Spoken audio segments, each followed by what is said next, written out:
जरूरत है। आइए जहाँ तक हमारी आवाज विश्वसनीय के द्वारा पहुँच रही है वो सभी लोग महोत्सव आइए और अपने जीवन को प्रकाश करिए।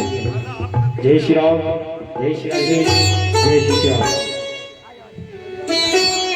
श्री राम, जय श्री राम, श्री राम।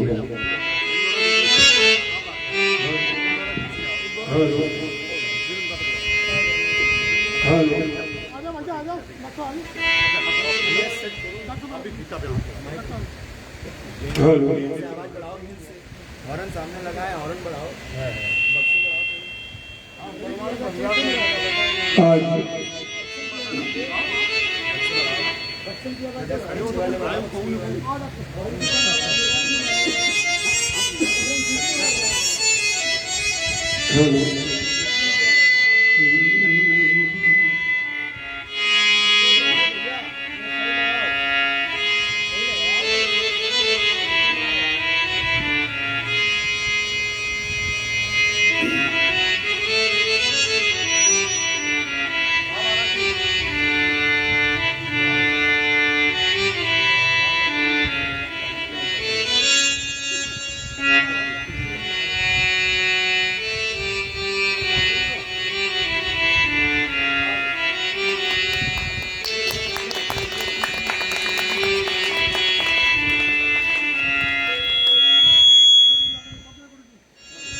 श्री मनमहागणाधिपतये नमः। श्री गुरुचरणकमलेभ्यो नमः। मातृपितृचरणकमलेभ्यो नमः। स्थान देवताभ्यो नमः। सर्वेभ्यो देवेभ्यो नमः। सर्वेभ्यो ब्राह्मणेभ्यो नमः।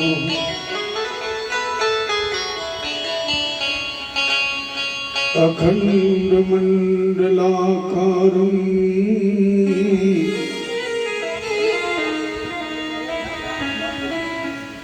व्याप्तमेन चराचरम्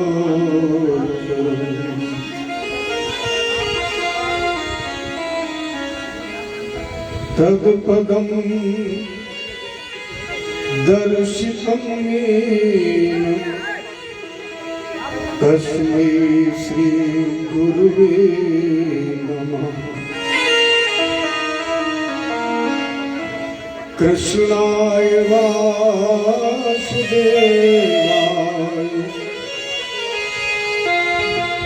हरे परमात्मने प्रणतक्लेशनाशाय गोविन्दाय नमो नमः। भजे वसन्तं नवनीतचोरम् गोपाङ्गनानां चन्द्रकूलचोरम् अनेकजन्मार्जितपापचोरम् चौराग्रगण्यं पुरुषं नमामि।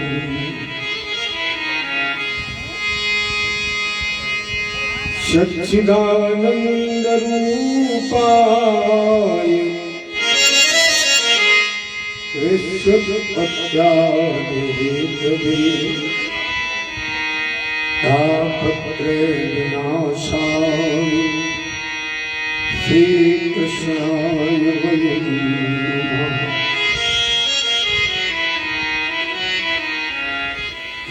भारत के सारथी लाखों बार प्रणाम, आकर डोर संभालिए मन की छुट्टी लगाओ। भगत भक्त भगवंत गुरु चतुर नाम बपुए, इनके पद बंदन किए नाशक विघ्न अनेक।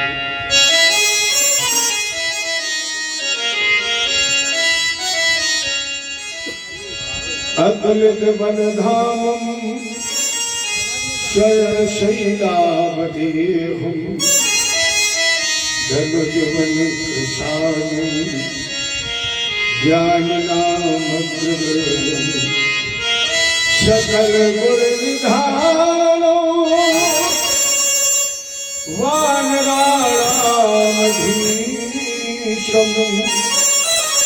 रघुपत प्रिय भक्तं वासुदेवं नमामि। जय गुरुदेव भगवान की, जय कृष्ण भगवान की, जय हो रामचंद्र की, जय हो उमापति महादेव की, जय हो आदि शक्ति गुरुदेव की, जय हो भागवत भगवान की, जय हो बोलो बजरंग बली की, जय हो जय जय श्री राधे, जय जय श्री राधे, जय जय श्री राधे।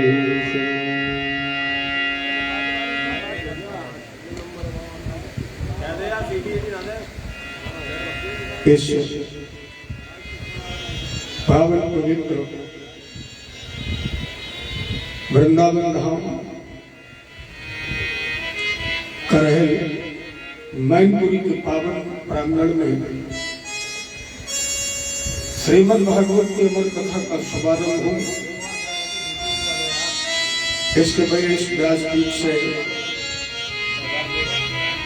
श्री गुरु गोविंद के श्री चरणों में कोट सा प्रणाम नमन, इस विश्वास के साथ कि अपने ही स्थान से इस पंचभूत निर्मित तन पर कृपा करें और वाणी के रूप में श्रीमद् भागवत की अमर कथा गाएं। इसके पश्चात श्रीमद् भागवत के महाप्राण मेरे इष्ट आराध्य छोले कलाओं से धर्म को घोषित करने वाले धर्म ध्वज वाहक यादवेंद्र सरकार भगवान कृष्ण के श्री चरणों में कोट सा प्रणाम नमन नमस्कार। इसके बाद हमारे परीक्षित के आसन को सुशोभित करने वाले दुबे जी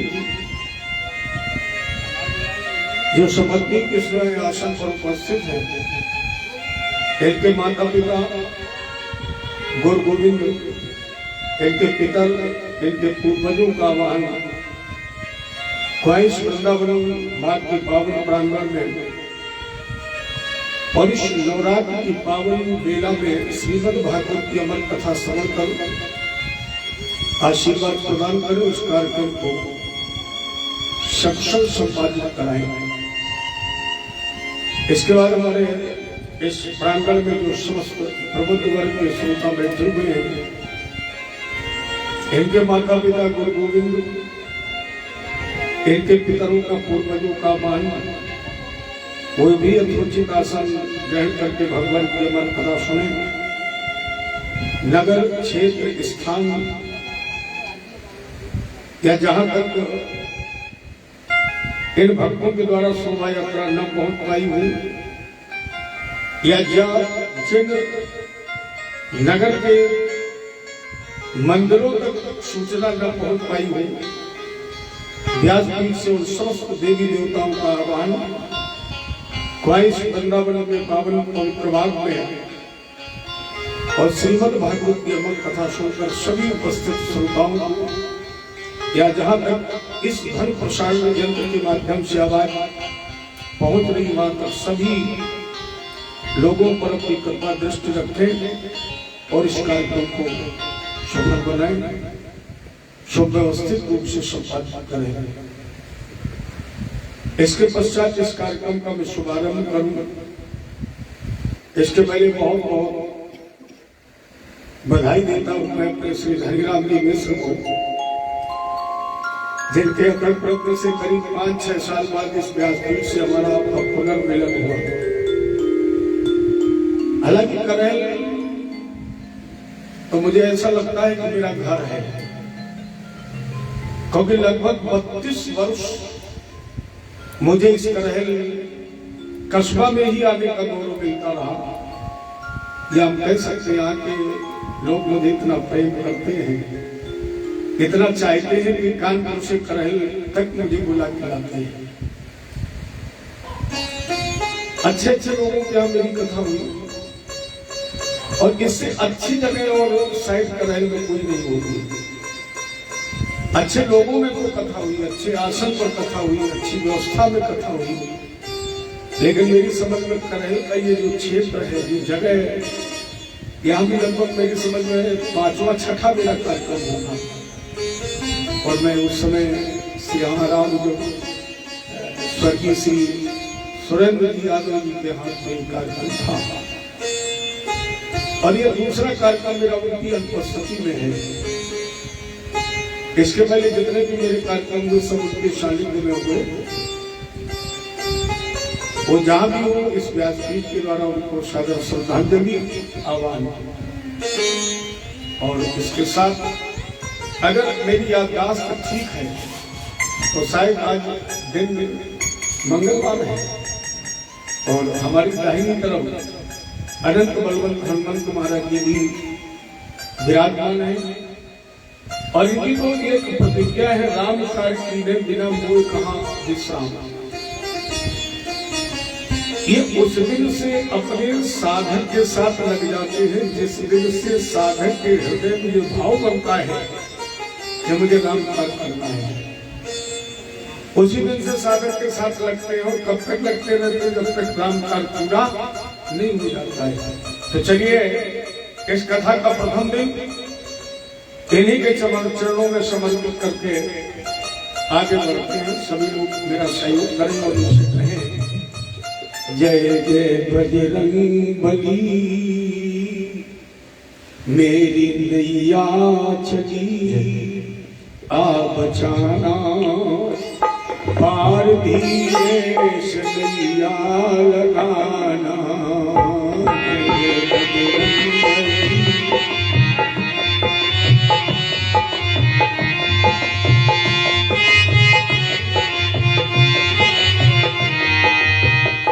जय जय बजरंग बली, मेरी नैया चली आ बचाना, पार धीरे से नैया लगाना।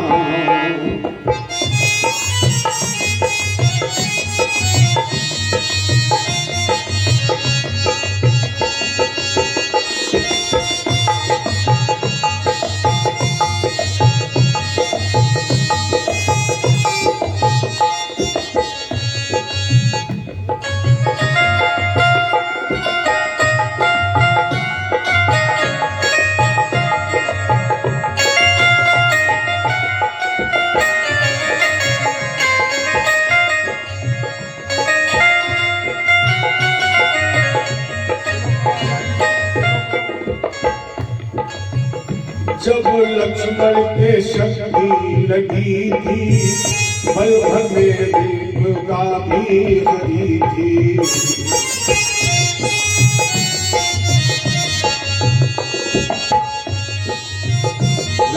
जीवन दिया लक्ष्मण, लाश जीवन दिया लक्ष्मण, जिंदा किया बचाना, पार धीरे से नैया लगाना।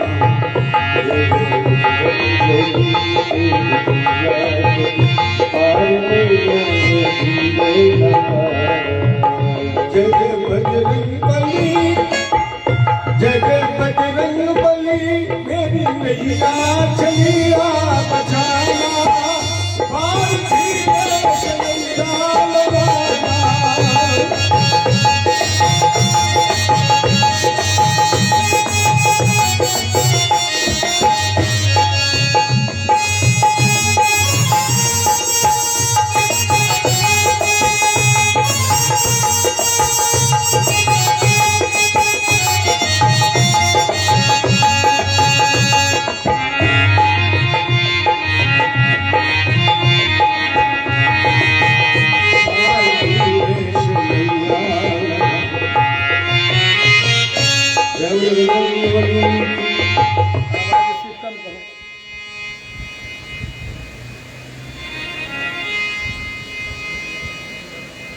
श्रीमद् भागवत अमर कथा जैसे 12 स्कंद 18,000 श्लोक 335 अध्याय और इस कथा का मुख्य रूप से संवाद हुआ 4 लोगों में। इसमें ध्यान देने की बात यह है कि न तो 4 की संख्या अपने हिंदू धर्म में अच्छी मानी जाती है और न ही 12 मानी जाती है।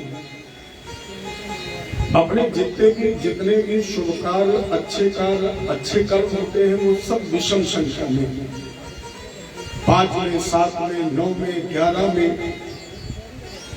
लेकिन वेदव्यास जी ने जब इस ग्रंथ का लेखन किया तो 12 स्कंद में क्यों किया और केवल वेदव्यास जी ने 12 स्कंद नहीं, जबकि श्रीमद् भागवत के आधार पर जो भगवान के 24 अवतार हुए हैं उनमें एक अवतार है। लेकिन भगवान कृष्ण अवतार नहीं तो पूर्ण ब्रह्म है और पूर्ण ब्रह्म वासुदेव ने जरासंध के सामने से जब 18वीं बार युद्ध मैदान छोड़ा और इन्होंने समुद्र के अंदर नगर बसाया तो इति समंत्र भगवान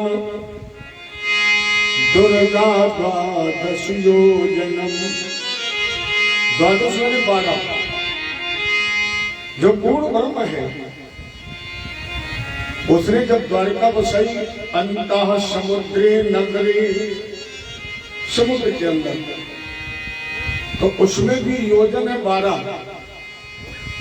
मैंने वेदव्यास जी ने जिस ग्रंथ की रचना की उसमें स्कंद 12, भगवान कृष्ण ने अपने रहने के लिए जो नगर बसाया उसमें योजन 12 और इनका जो मूल मंत्र है वासुदेव भगवान का इसमें अक्षर है 12।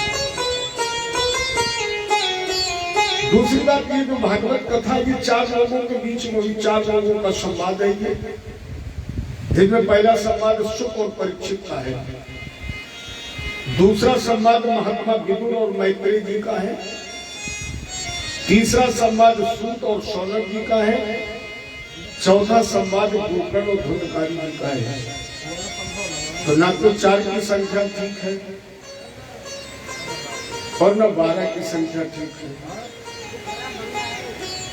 मेरी समझ में इतना ही रहस्य अगर समझ लिया जाए तो भागवत जी की कथा पूर्ण हो जाएगी, जहां तक मेरा विचार है। क्योंकि जो कथा है ये कहीं बाह्य जगत की कथा नहीं है, ये हमारे जगत की कथा है, हमारे जीवन की कथा है और हमारे शरीर की कथा है। इसमें 12 क्यों है? अच्छा, आप अपने शरीर में गिनकर देखिए। हमने इसलिए कहा कि आपके शरीर की कथा है। आप अपने शरीर में गिनकर देखिए 12 चीजें हैं। 5 कर्मेंद्री, 5 ज्ञानेंद्री, 1 मन और 1 बुद्धि। कितनी हो गई? 12। 5 कर्मेंद्री, 5 ज्ञानेंद्री, 1 मन, 1 बुद्धि, कितनी हुई? 12। और अगर इस शरीर से ये 12 चीजें हटा दी जाए तो शरीर में कुछ बचेगा? केवल शून्य। 5 कर्मेंद्री अलग, 5 ज्ञानेंद्री अलग, 1 मन, 1 बुद्धि अलग, तो इस शरीर में कुछ बचेगा ही नहीं। मेरे कहने का मतलब ये जो भागवत के 12 स्कंद हैं, द्वारका के जो 12 योजन हैं और वासुदेव भगवान के जो अक्षर मंत्र के 12 हैं, ये हमारे शरीर के अंग ही है। ये 12 अंग ही है श्रीमद् भागवत के 12 स्कंद। और जीवन में अगर कभी भागवत जी का दर्शन हो जाए,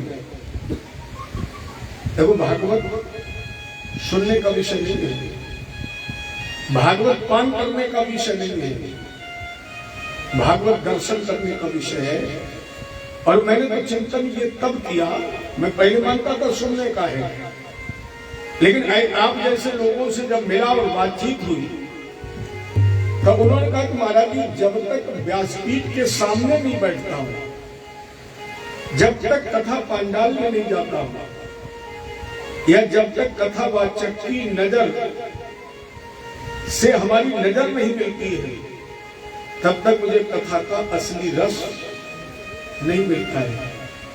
अर्थात ये कथा अगर कानों से सुनी जाती तब तो हम आपको चारपाई पर बैठ कर सुन लेते, लाउड स्पीकर से दरवाजे बैठ करके सुन लेते, लेकिन अपने दरवाजे बैठ करके जो कथा आप सुनते हैं वो रस मिलेगा जो यहाँ मिलता है।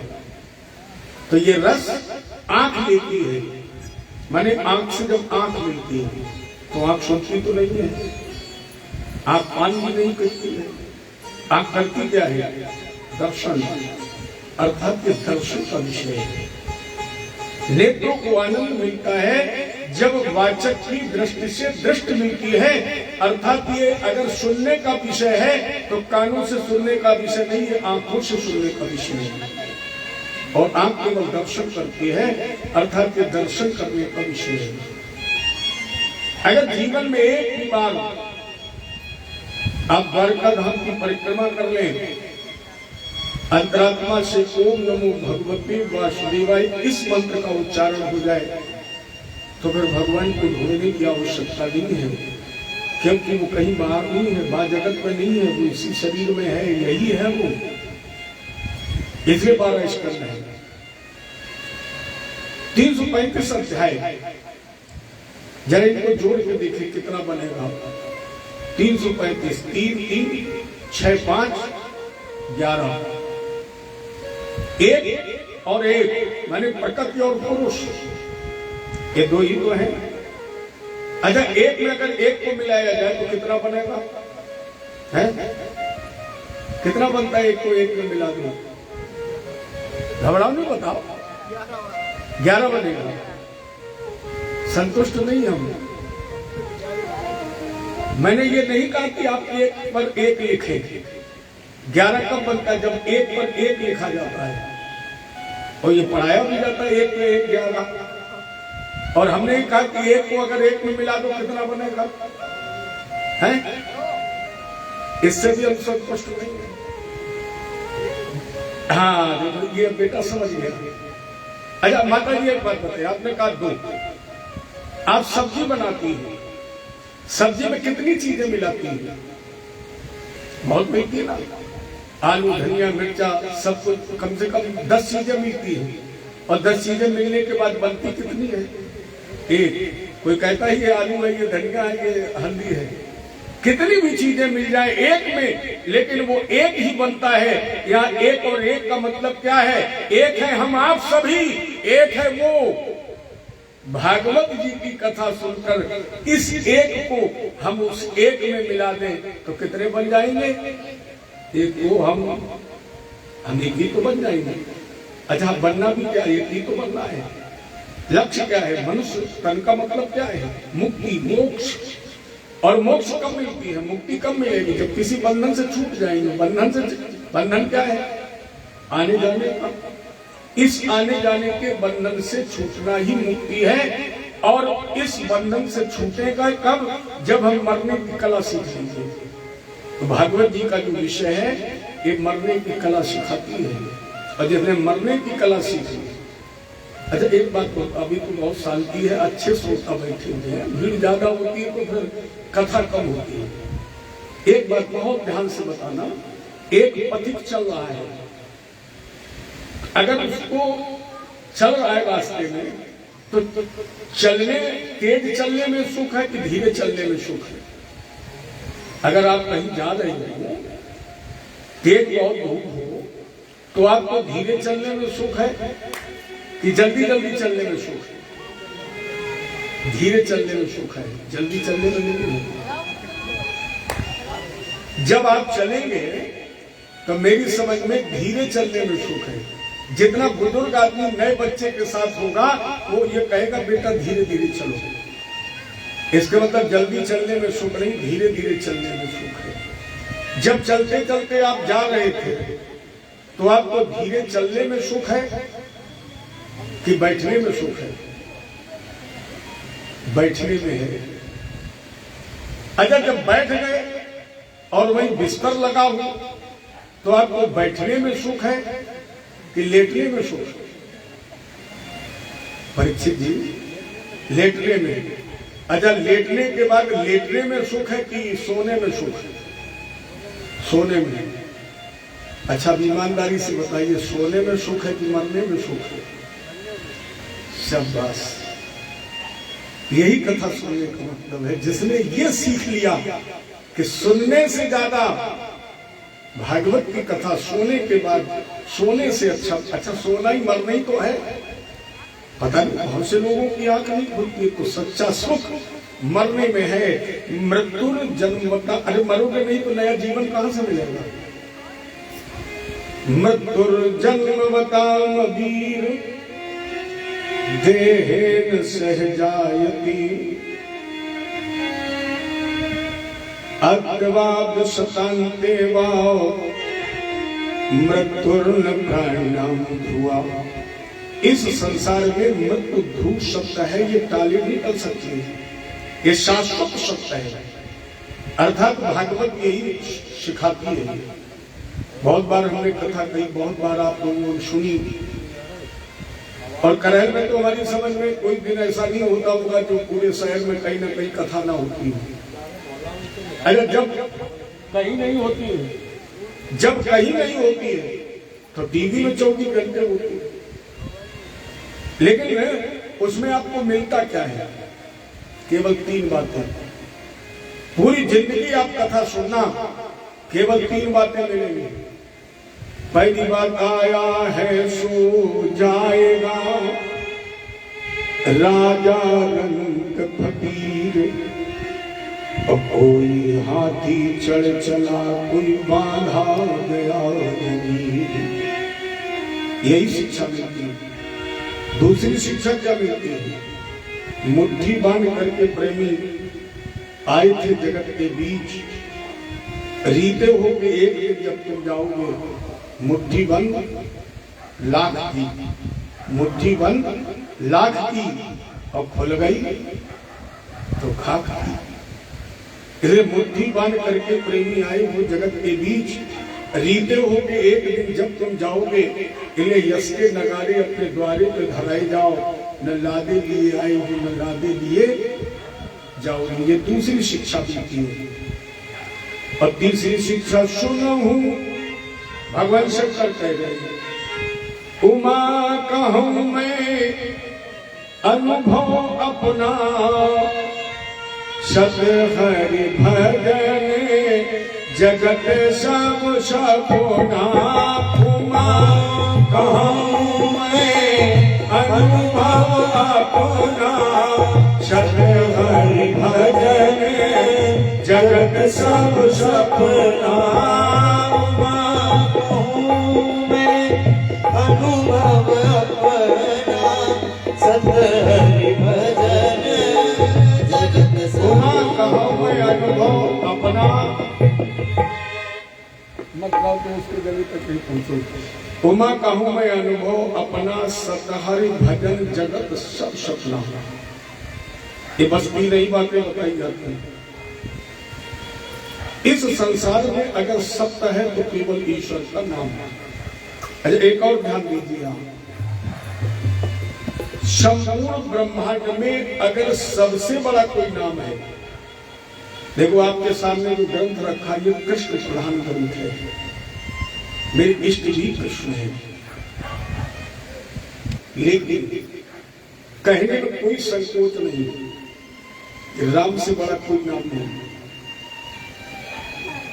राम से बड़ा कोई नाम नहीं। ये जन्म में भी है, ये मध्य में भी है, और ये मरने के बाद भी है। कोई कहता है कृष्ण नाम सत्य है, मेरे इष्ट है कृष्ण, लेकिन कोई कहता है कृष्ण नाम सत्य है, कोई कहता है शिव नाम सत्य है, कोई कहता है दुर्गा नाम सत्य है। जो भी पीछे चलता है वो एक ही बात कहता है, राम नाम सत्य है। हमारे सबसे बड़ा नाम राम का नाम है। इसलिए आज ये एक बात गांठ में बांध लीजिए, आज आराम मिलेगा आखिरी दिन तक। पहले दिन गांठ में बांध लीजिए, प्यारे राम कहो आराम मिलेगा, राम कहो आराम मिलेगा। खाने को पकवान मिलेगा, पूरे दिन भले ना मिले, निश्चित शाम को मिलेगा। और चाहोगे, ये मैं अपना अनुभव बता रहा हूं, अगर चाहोगे तो खीर पूरी नहीं, काजू और बादाम मिलेगा। यहाँ से जब चलोगे प्यारे तो वहां जाने के लिए तुम्हें विमान मिलेगा। इसलिए राम कहो, सबसे बढ़िया सिद्धांत है राम, आराम मिलता है, सारी बाधाएं कट जाती हैं। तो इस संसार में ये तीन सत्य हैं और ये तीन सत्य ही हमें भगवत कथा से बताए जाते हैं। आने वाले को जाना है, खाली हाथ आए हो, खाली हाथ जाओगे, और ईश्वर का नाम, राम का नाम सत्य है। इसलिए द्वादश स्कंद 335 अध्याय में 18,000 श्लोक, 18,000 को अगर आप जोड़ोगे तो 18 ही आएगा, और 18 को जब फिर जोड़ोगे, इसमें 8 माया है, 1 ब्रह्म है, और जब माया और ब्रह्म को जोड़ दोगे, माने 8 और 1 को जोड़ दोगे तो कितना हो जाएगा? 9, पूर्ण हो जाएगा। पूर्णांक जो न कभी घटता है और न कभी बढ़ता है, पूर्णता को प्राप्त कर लोगे। इसलिए इसमें 18,000 श्लोक हैं। मंगलाचरण का श्लोक अगर आपको याद हो तो जरा मेरे साथ गुनगुनाएं, गाएं, जो भागवत का सार है। सच्चिदानंद रूपाय विश्वोत्पत्त्यादि हेतवे तापत्रे विनाशाय श्री कृष्णाय वयं नुमः। सच्चिदानंद, सत, चित और आनंद, जिसको भी हमने राम के नाम से सिद्ध किया है, उसका नाम सच्चिदानंद ही है। राम, कृष्ण, नरसिंह, परशुराम, वामन, ये सब भगवान के भक्तों ने नाम रखे हैं, अपने अनुकूल रखे हैं। लेकिन भगवान का जो प्रथम नाम है, पहला नाम है, वो सच्चिदानंद ही है। पहला बात सत्य, सत्य भी 2 रूप हैं। एक सत्य माने निचोड़ भी होता है, सत्य माने रस। कहा जा सकता है संपूर्ण ब्रह्मांड का जो निचोड़ है, संपूर्ण ब्रह्मांड का जो रस है, वो है एक बात सत्य। और दूसरी परिभाषा सत्य की क्या है? चाणक्य ने बताया है, उन्होंने कहा सत्यम धार्यते पृथ्वी, वो सत्य जिसकी धुरी पर यह पृथ्वी टिकी है। सत्येन तपते रवि, सत्येन वात वायुष्य, सर्वे सत्यम प्रतिष्ठितम। वो सत्य जिसकी धुरी पर पृथ्वी है, वो सत्य जिससे सूर्य प्रकाश देता है, या वो सत्य जिससे हवा चलती, सर्वे सत्यम प्रतिष्ठितम। जहां तक आपकी दृष्टि पहुंच रही, जो भी आपको दृष्टि गोचर हो रहा है, वो सब सत्य की धुरी पर टिका हुआ है। अर्थात वो सत्य, या कबीर जी के शब्दों में, साच बराबर तप नहीं, झूठ बराबर पाप, जागे हृदय साच है, ताके हृदय आप। ये वो सत्य है। या तीसरा सत्य मानसकार ने लिखा, धर्मो न दूषर सत्य समाना, और आगम निगम पुराण बखान।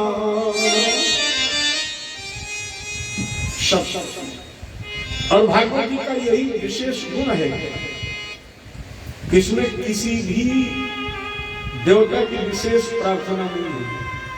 न राम जी की स्तुति, न कृष्ण जी की, न शंकर जी की।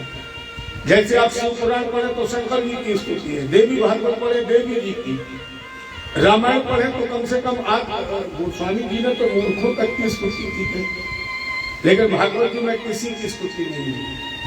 किसकी है? वेद व्यास जी ने लिखा, सत्यम परम धीमहि। हम किसे प्रणाम करते हैं? सत्य को, अर्थात उसका प्रथम नाम सत्य ही है। आपने कृष्ण जन्मोत्सव में कई बार चर्चा सुनी होगी, जब भगवान के जन्म का समय आया और ब्रह्मादि देवताओं ने स्तवन किया, भगवान को बुलाया, तो ये नहीं कहा कि राम जी तुम आ जाओ, क्या कहा? 9 बार सत्य कहा है। सत्यव्रतम सत्य परम सत्यम और सत्यस्य योनिं निहितं च सत्यं सत्यस्य सत्यं मृत सत्यनेत्रं सत्यात्मकं काम शरणं प्रपन्ना। सत्यव्रतम सत्य परम सत्यम, आप सत्य ही हैं, प्रकाश बाधित सत्य है, अर्थात उसका प्रथम नाम सत्य, दूसरा नाम है चित माने प्रकाश। कौन सा प्रकाश? जो अपने आप में स्वयं प्रकाशित है, स्वयं सिद्ध प्रकाश है। वो स्वयं सिद्ध प्रकाश जिससे सूर्य और चंद्रमा भी प्रकाशित होते हैं, वो है चित। और उसका तीसरा नाम है आनंद। आप विश्व की किसी भी डिक्शनरी को उठाएं, आपको आनंद का विलोप नहीं मिलेगा। किसी भी डिक्शनरी में आप देखें, सुख का दुख मिलेगा, जन्म का मृत्यु मिलेगा, हर्ष का विषाद मिलेगा, दिन का रात मिलेगा, लेकिन आनंद का कोई विलोम नहीं है, क्योंकि आनंद केवल परमानंद की शरण में ही है। संसार में केवल सुख है, कहीं आनंद नहीं है, केवल सुख है। जैसे भूखा व्यक्ति और सुख का परिणाम दुख है, सुख का जो परिणाम है दुख है। जैसे बहुत भूखा व्यक्ति है तो उसे सुख किसमें मिलेगा? भोजन में। और ज्यादा जरा सा भी अच्छा भोजन मिल गया तो इतना स्वाद मिलेगा, इतना सुख मिलेगा कि 2-4 रोटी में 2 रोटी तो ज्यादा खा ही लेगा।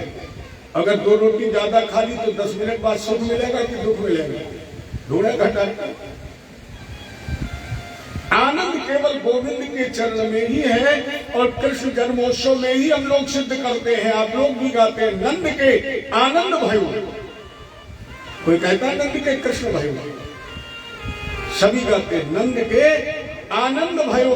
माने नंद के घर में किसका जन्म हुआ? आनंद का। कब उसका नाम रखा गया? कृष्ण।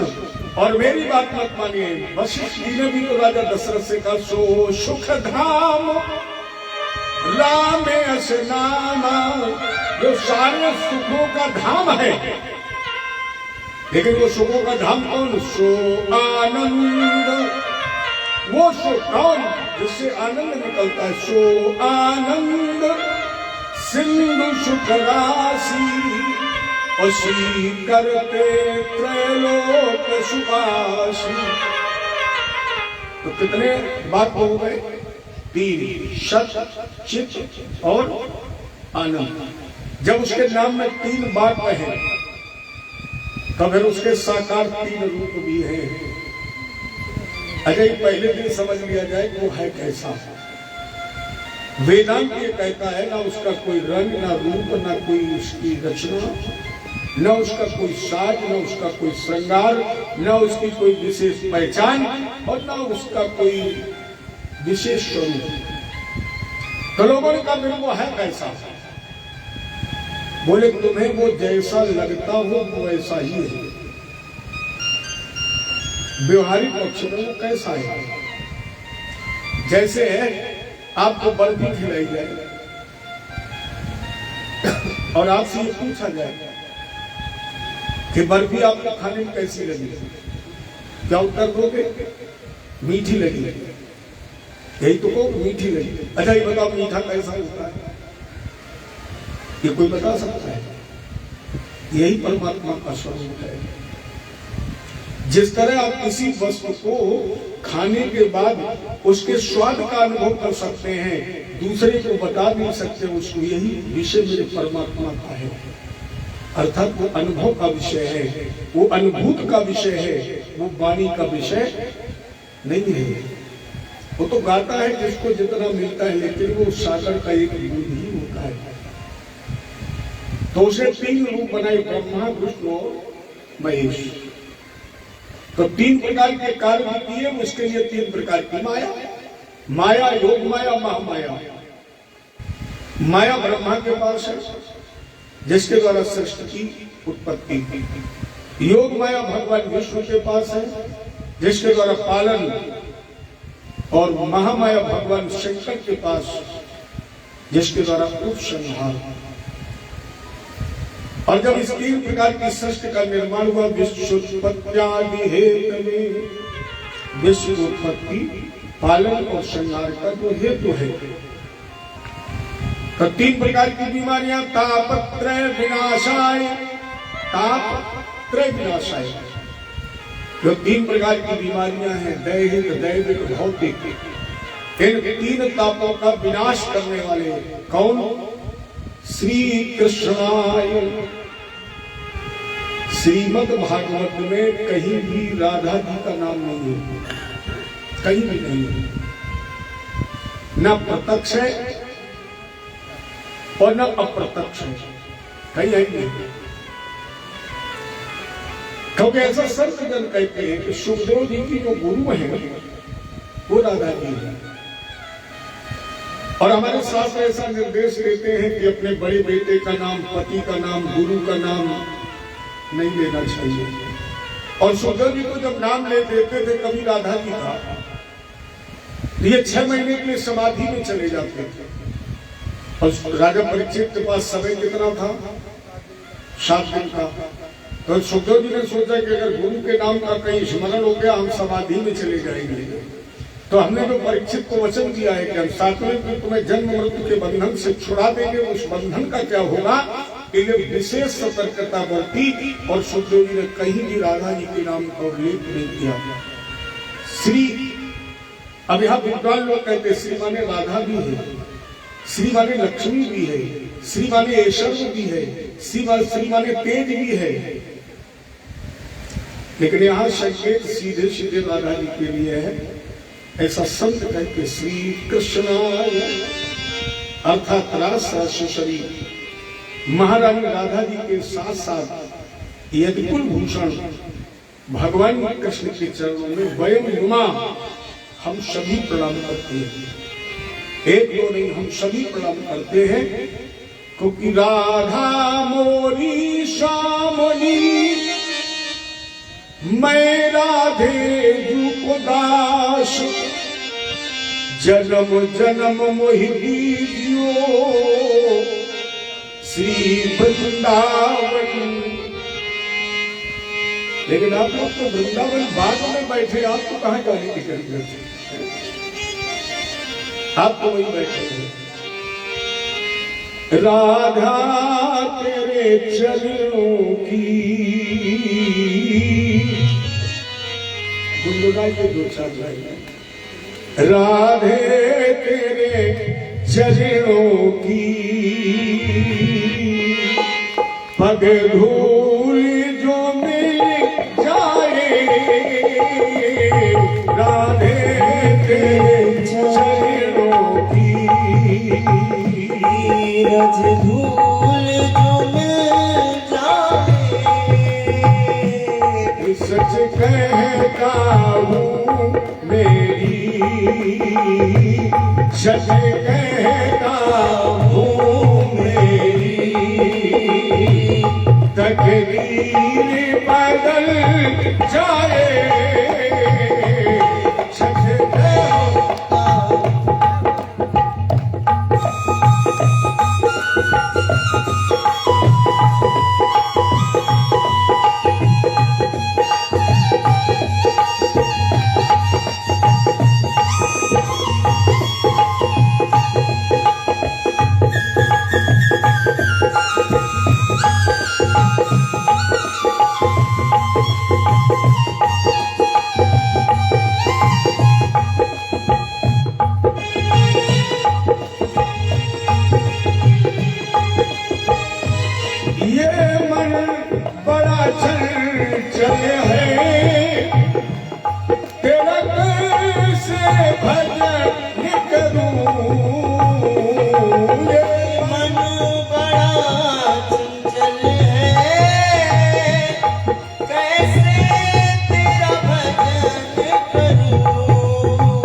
जितना ही समझाऊं उतना ही मचल जाए, जितना ही समझाओ उतना ही मचलता है। राधे तेरे चरणों की, श्यामा तेरे चरणों की, पग धूल जो मिल जाए, राधे तेरे चरणों की।